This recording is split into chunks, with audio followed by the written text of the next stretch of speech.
చైనాను భారీ వర్షాలు వణికించేస్తున్నాయి. ఉత్తర చైనాలో కుండపోత వాన పడుతోంది. భారీ వరదలతో పట్టణాలు కొండ చర్యలు ఎటువంటి స్థితి ఉన్నాయంటే అక్కడ దృశ్యాలు మీరు చూస్తున్నారు. కొద్ది నెలల క్రితం పడిన భారీ వర్షాలకి అక్కడ జనజీవనం స్తంభించకపోయింది. ఊరు వాడ ఎక్కడ చూసినా ఇటువంటి పరిస్థితి. ఇప్పుడు కూడా అంతే.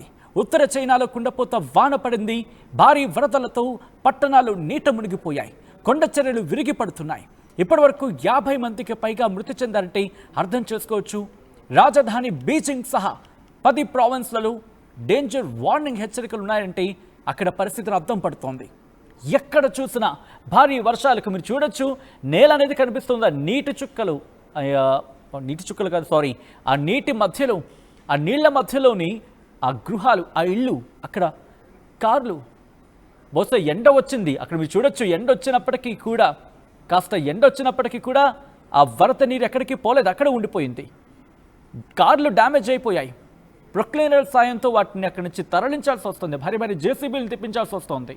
భారీ వర్షాలకి మీరు చూడొచ్చు. అక్కడ ఎండ కాస్తుంది. ఒక్కసారి ఆ ఫ్రేమ్ని ఫ్రీజ్ చేయగలిగితే ఒక్కసారిగా మీరు చూస్తే కనుక అదిగోండి, ఆ చెట్ల నీడ కూడా కనిపిస్తోంది.